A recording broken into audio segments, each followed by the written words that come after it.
아, 이런 일이 있을 수 있나요? 최근에 아나운서 출신 한 여성 방송인이 필리핀에서 긴급 구조를 요청하는 글을 SNS에서 올렸습니다. 근데 뭐라고 썼느냐? 저 마약했어요. 스스로 마약을 투약했다고 경찰에가 살려주세요 이랬다는 거예요. 이렇게 알려진 사건입니다. 그런데 그래서 한국에 오자마자 이 체포가 됐어요. 이 아나운서. 그런데 이 아나운서 측에서 오늘 새로운 입장을 냈습니다.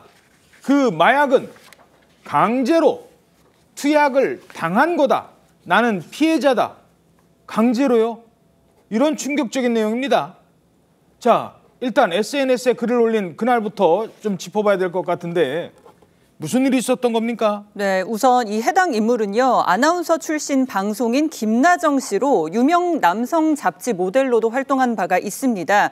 이 김나정 씨는 지난 12일에 필리핀 마닐라에서 출국하기 직전에 자신의 SNS에 제가 필리핀에서 마약 투약한 것을 자수한다며 글을 올렸습니다. 다소 횡설수설했는데요. 그러면서 죽어서 갈 것 같아서 비행기를 못 타겠다는 내용의 글을 게시하면서 논란이 됐습니다. 이 같은 날에 김 씨는 필리핀 마닐라에서 여객기를 타고 인천국제공항으로 귀국을 했습니다. 귀국하자마자 마약류 관리에 관한 법률 위반 혐의로 인천국제공항 경찰대 조사를 받았고요. 당시 실시된 마약류 간이 시약 검사에서 이 필로폰 양성 반응이 나왔습니다. 어허, 그러니까 스스로 저 마약했어요라고 했어요. 그래서 아니 대체 처음에는 마약을 대체 얼마나 취했길래 이제는 이 정도로 했었거든요. 그래서 체포까지 됐습니다. 그리고 실제로 양성이 나와요. 그런데 갑자기 왜 자신이 피해자라고 했을까요? 이 아나운서 측 변호인은 당시 상황을 이렇게 설명하고 있습니다. 자의로 한 것이 아니라 강제 투약의 상태고 강제 투약, 강제 흡입을 할 수밖에 없었다는 상황에 대해서는 뭐 손이 묶이고 안대가 씌어진 상태에서 좀 한거불능의 상태에 있다는 것은 그 영상이 남아 있습니다. 손이 묶여 있었다고요? 안대가 씌워져 있었다고요? 이게 다 무슨 얘기입니까? 그렇습니다. 김나정 씨 측 주장에 따르면, 입장문에 따르게 되면 아마 김나정 씨가 뷰티 제품을 홍보하기 위해서 필리핀을 간 모양이에요. 속옷 브랜드인데요. 거기에서 젊은 사업가 예 씨를 만났는데 아마 그 예 씨하고 술자리를 했다. 근데 술자리에서 약간 술이 취했는데 그 예 씨가 김나정 씨의 손을 묶었다는 거예요. 움직이지 못하게. 그리고 안대를 씌웠다고 한다면 보지 못하게 했는데 그리고 나서 뭐 연기를 흡입시키는데 이게 마약이었던 것 같습니다. 흡입한 걸 피하려고 했더니 그 관 같은 걸 대서 강제로 흡입을 시켰다는 얘기인데 관을 이용해서요? 네, 보통 마약 같은 경우는 주사기로도 투약하는 경우도 있거든요. 그런데 저 김나영 씨가 말한 대로 연기로 태워서 코로 흡입하는 빨대법이라는 법이 있기 때문에 저 김나영 씨가 주장하는 건 어느 정도의 근거는 있습니다. 오호. 자, 사업 때문에 필리핀 가서 거기서 만난 사업가와 뭐 저녁자리 하다가 갑자기 그렇게 된 거라는 거예요. 마약을 강제로 흡입하게 했다. 자, 마약치료 전문가에게 이 상황이 어떤 상황인지 분석을 의뢰했습니다. 투약 같은 경우는 이제 보통 주사기를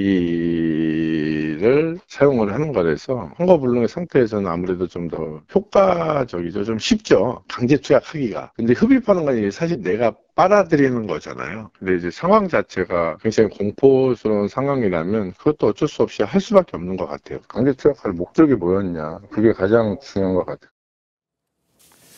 자, 영상이 남아있다 이런 말도 나오던데 이건 또 뭡니까? 그러니까 김나정 씨 휴대전화에 그 영상이 남아있다는 건데 가해자가 본인 휴대전화로 촬영을 하면 문제가 될 것을 염려해서 김나정 씨 휴대전화를 이용해서 촬영한 후 에어드랍 방식으로 본인의 휴대전화로 전송받으려고 한 것으로 이제 추정하는 상황입니다.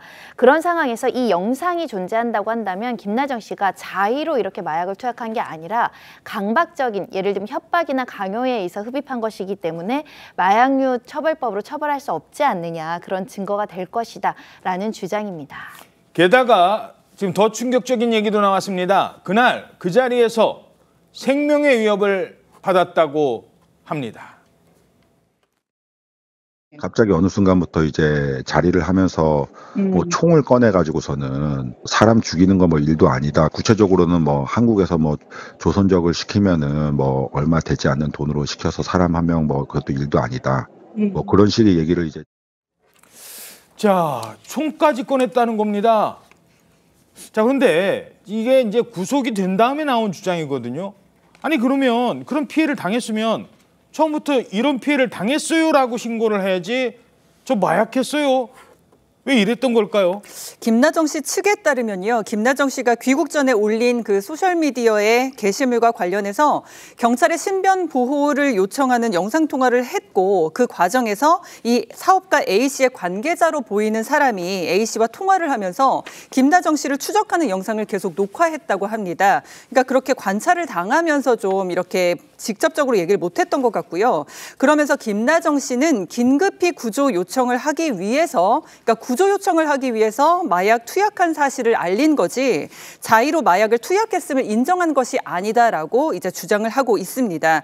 그러면서 김나정 씨는 피해자인 입장이므로 이후 절차에 대해서는 이를 바로잡고자 한다면서 김나정 씨에 대한 이 다른 추측은 자제해주고 이제 또 응원을 해달라 이렇게 전했습니다. 김나정 씨가 아마 마약 검사를 받았을 텐데요. 김나정 씨의 주장이 사실인지 아닌지를 알 수 있는 뭐 근거 중에 하나는 김나정 씨가 필리핀에서 그 사업가를 만나기 전까지는 마약을 한 사실이 전혀 없다. 그러면 김나정 씨 말이 맞을 가능성이 높은 거고, 글쎄요, 마약 수사도 많이 해보셨고 국제범죄수사팀장을 지내셨으니까 이 사건 어떻게 수사해야 될까요? 그렇습니다. 김나정 씨가 입국할 때 인천국제공항수사단에서는 1차 수사를 한 뒤에 김나정 씨의 그 주거지로 인계를 하는데 경기 북부청 마약수사계에서 담당할 건데 일단 피해자 조사를 받을 거고 만약에 그 예인한 사람이 강제 투약했다고 한다면 그 예의에 대해서 그 인터폴 공조 수사를 해서 소환조사, 즉 인터폴 통해서 피의자 A 씨를 소환해서 조사할 예정이기 때문에 좀 더 이 사건은 두고 봐야 될 것 같습니다.